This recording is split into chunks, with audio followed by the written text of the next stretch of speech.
So mga country, good morning guys, Happy New Year. So my kind of morning New Year, January 1, 2025 ay kukuha ako ng malunggay kasi papainom ko kay yan na may ubo at may plema. So i-first aid ko muna siya. Yan, painumin ko rin siya ng over the counter pero painumin ko rin ng malunggay with lagyan ko siya ng honey at kalamansi para masuka niya yung plema. Yan, syempre maliban dito, inumin ko rin siya ng over the counter na gamot.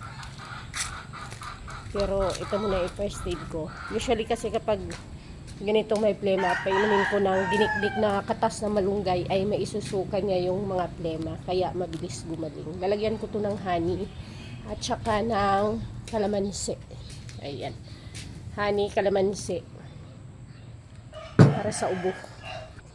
So, ayan. Hinayin lang natin.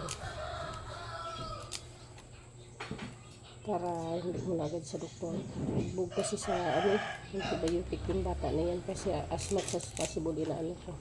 Nire-revive ko. Na nag-natural muna.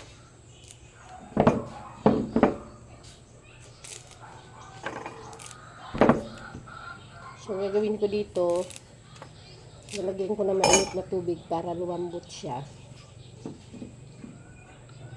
Parang ibababad ko lang saglit sa mainit na tubig para lumambot. At nadag na siyang dikdikin para magkatas.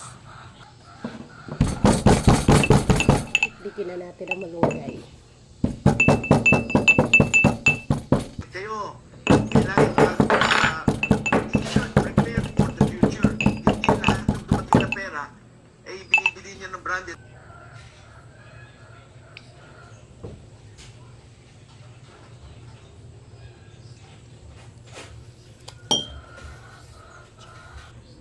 At saka ang ating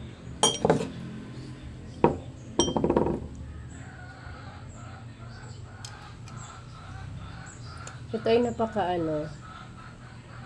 organic kasi ang binibilhan namin ito yung bee ay nakatira mismo sa nila, sa bahay nila. Sarap. Tapos may ganito pa yung bahay nila yan at pinipiga lang nila tuwing may bibili. Pipigain tapos yun ibobote. Napakasarap ng ano ba tawag dito? Ng organic. Ingat kayo minsan kasi minsan yung iba nahaluan ng asukal. Ayan, masarap. Iba ang lasa ng tunay na honey. Meron siyang feel na parang hindi ko ma-explain basta iba yung lasa talaga. Iba yung tamis niya. So, it's here na, alam niyo mga ka-antrep, alam niyo guys, hindi masama ang lasa niya. Kung pure kalamansi lang at saka malunggay, pangit talaga yung lasa niya. Pero with the honey, wala kang mararamdaman kahit na Bilis na, bilis na. Water. Hindi mo kailangan ng water, anak, matamis.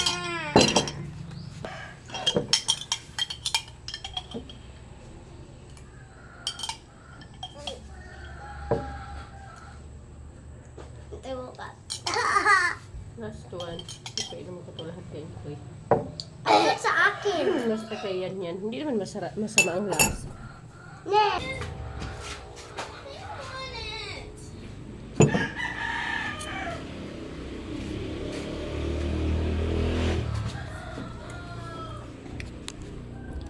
Hoping nagagaling ang ubo at mailabas ang plema.